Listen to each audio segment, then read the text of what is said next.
c'est le problème de la lecture de la guerre d'Algérie. Cette idée qu'il y aurait le bien d'un côté, le mal de l'autre, qu'il y aurait eu des salauds puis des héros, etc., etc. Et c'est une lecture de la guerre d'Algérie qui est une lecture totalement légendaire. Moi, je suis allé en Algérie pour aller sur les traces d'Albert Camus. Quand j'ai fait un livre sur Albert Camus, j'ai regardé les informations et là, j'ai tout compris. Je me dis, mais effectivement, le journal est un journal de propagande qui estime que la guerre entre les Français et les Algériens existe toujours, avec les bons et les méchants, avec etc., etc. C'est pas du tout ce qui se passe. Pourquoi ça se passe comme ça? Pourquoi on entretient cette mythologie? Parce que c'est un masque.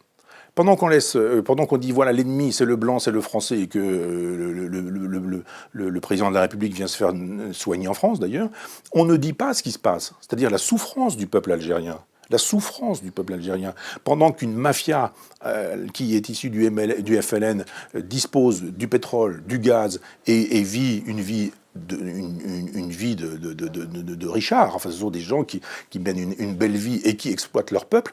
Il est bien évident que pour cacher la vérité de ce qui se passe en Algérie, il vaut mieux expliquer que la responsabilité, c'est pas la mafia issue du FLN, la responsabilité, c'est la France qui l'est depuis toujours responsable, coupable, etc. Et comme c'est le discours officiel de l'Algérie et qui est un discours mythologique, et que une partie des présidents de la République reprennent ce discours en disant oui, on vous présente nos excuses, on n'aurait pas dû, etc., etc. Et le meurtre des harkis, Général de Gaulle, quel salaud, etc. Mais Général de Gaulle, il dit en 62, vous avez votre autonomie, ben maintenant vous avez votre autonomie, je ne vais plus m'occuper de vos affaires. Pas dire vous êtes autonome, vous avez votre indépendance, mais je continue à m'occuper des histoires. Il dit ben voilà, maintenant c'est votre affaire.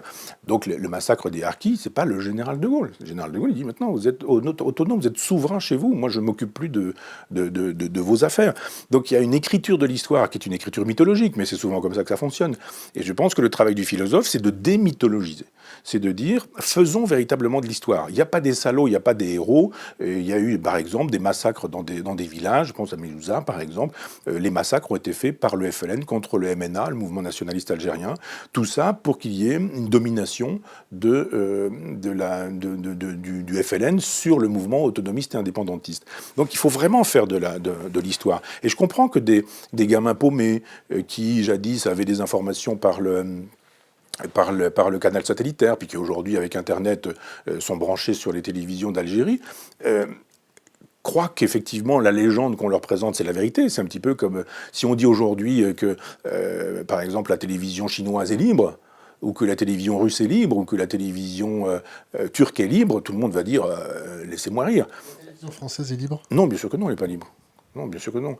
Et donc, je comprends que des jeunes soient paumés, reprennent le discours qui est un discours de légende, un discours de mythologie, parce qu'ils ne font pas d'histoire. Mais faisons vraiment l'histoire de la guerre d'Algérie.